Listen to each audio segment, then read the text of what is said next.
Que el Señor esté con todos ustedes. Del Santo Evangelio según San Mateo.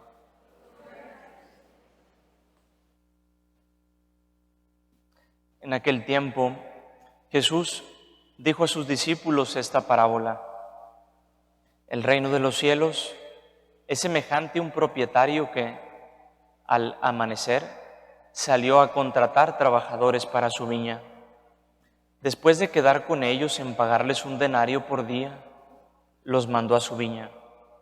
Salió otra vez a media mañana, vio a unos que estaban ociosos en la plaza y les dijo: vayan también ustedes a mi viña y les pagaré lo que sea justo. Salió de nuevo a mediodía y a media tarde e hizo lo mismo. Por último, salió también al caer la tarde y encontró todavía otros que estaban en la plaza y les dijo: ¿por qué han estado aquí todo el día sin trabajar? Ellos le respondieron: porque nadie nos ha contratado. Él les dijo: vayan también ustedes a mi viña. Al atardecer, el dueño de la viña le dijo a su administrador: llama a los trabajadores y págales su jornal, comenzando por los últimos hasta que llegues a los primeros. Se acercaron, pues, los que habían llegado al caer la tarde y recibieron un denario cada uno. Cuando les llegó su turno a los primeros, creyeron que recibirían más, pero también ellos recibieron un denario cada uno. Al recibirlo, comenzaron a reclamarle al propietario diciéndole: esos que llegaron al último solo trabajaron 1 hora y sin embargo les pagas lo mismo que a nosotros, que soportamos el peso del día y del calor. Pero él respondió a uno de ellos: amigo, yo no te hago ninguna injusticia. ¿Acaso no quedamos en que te pagaría un denario? Toma pues lo tuyo y vete. Yo quiero darle al que llegó al último lo mismo que a ti. ¿Qué no puedo hacer con lo mío lo que yo quiero? ¿O vas a tenerme rencor porque soy bueno?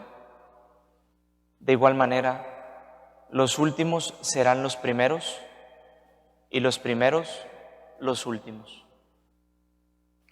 Palabra del Señor. Tomen asiento, por favor.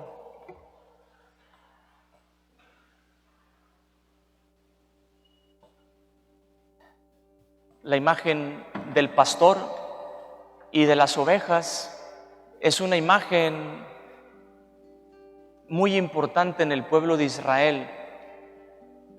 La primera lectura nos presenta un reclamo en el profeta a los pastores que no cuidan de sus ovejas.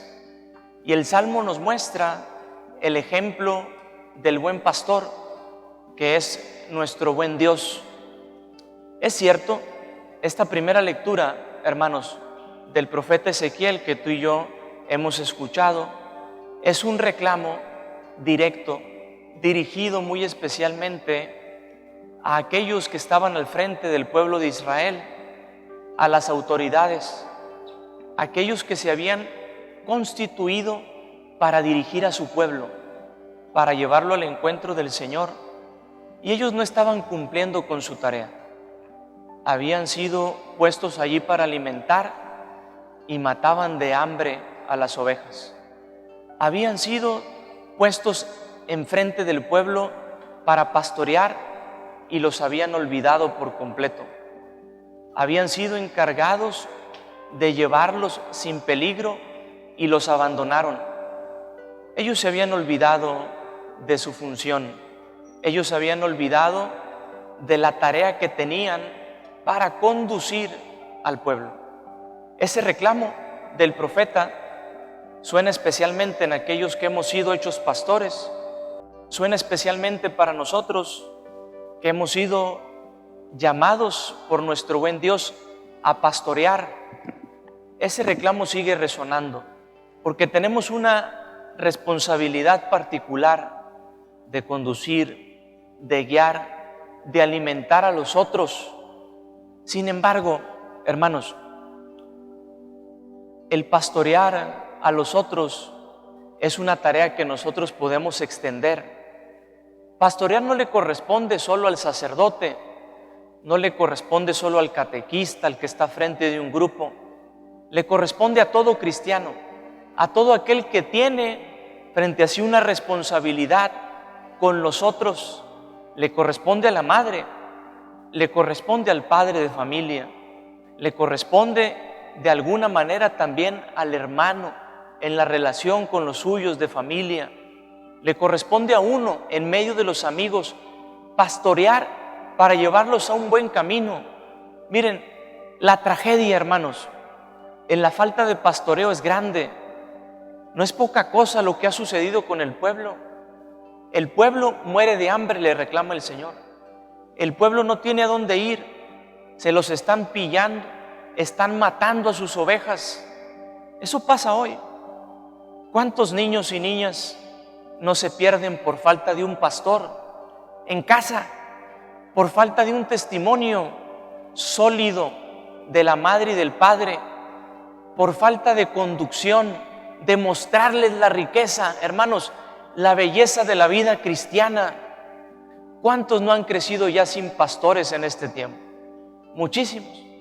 En tu casa y en la mía hay ovejas que ya crecieron sin un pastor y que van a padecer de hambre y que van a sufrir en el camino y que van a ser buscadas por el lobo que las quiere comer. Esto pasó en Israel y sigue pasando en nuestro tiempo. El ejemplo lo tenemos en Dios, que es un buen pastor. El salmo que se leyó, conocido, es el Salmo 23. Nos muestra lo que ha hecho Dios con nosotros. Él nos ha conducido, Él nos ha llevado a pastos verdes, a fuentes tranquilas. Él te ha llevado a beber de una buena agua. Él conoce los caminos oscuros y allí te protege. Contemplemos a Cristo, hermanos, contemplémoslo, porque en Él está el modelo de cómo tiene que ser un padre de familia, una madre de familia, un consagrado, un misionero, un laico en su pastoreo con los demás. No seas indiferente al sufrimiento de los otros. Cuando veas a un hermano atorado, a una hermana que sufre por alguna necesidad, muéstrate como buen pastor, acércate, sé solidario con ella, con él, extiende tu mano, no lo dejes morir de hambre, está padeciendo. El Señor nos llama a cada uno de nosotros en su propia vocación, hermanos, a ser buenos pastores, a ser buenos pastores. Ojalá que el día de hoy nosotros podamos lograrlo. Digo una palabra a propósito del texto del Evangelio que hemos escuchado. Miren cómo Dios siempre da gratuitamente. La comunidad cristiana parece que tenía un problema muy concreto. Los que tenían más tiempo en ella creían tener un derecho, un privilegio. Eso sigue pasando en nuestras comunidades, ¿eh? Es la historia de antes y es la misma historia. El cristiano que tiene un tiempo en la fe cree tener un derecho sobre los bienes del Señor, cree tener y merecer un privilegio. Y el texto nos muestra cómo a Dios no le interesa cuándo llegaste. Si llegaste muy de mañana, si llegaste a la tarde, a mediodía, al anochecer, Él da siempre en abundancia, con generosidad.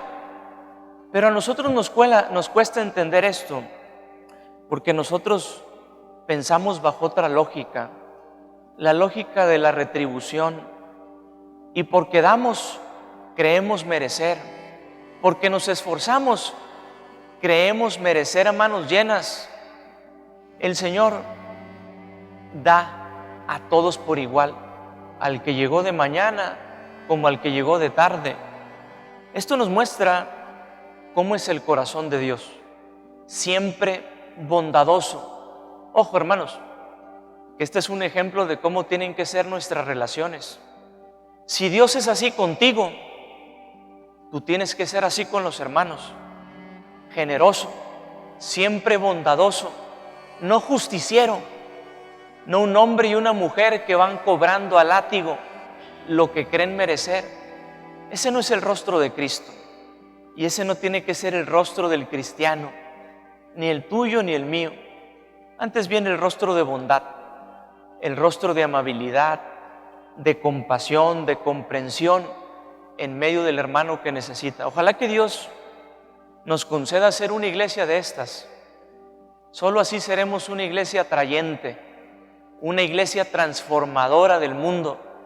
Le pedimos al Señor esta gracia para nuestros corazones, que tú en tu casa, como padre, como madre de familia, puedas ser un buen pastor, preocupados por tus hijos, como hermano, como hermana, preocupado por tus seres queridos, y que nosotros como consagrados podamos también ser ejemplo de Jesús, que es el buen pastor. Que así sea, hermano.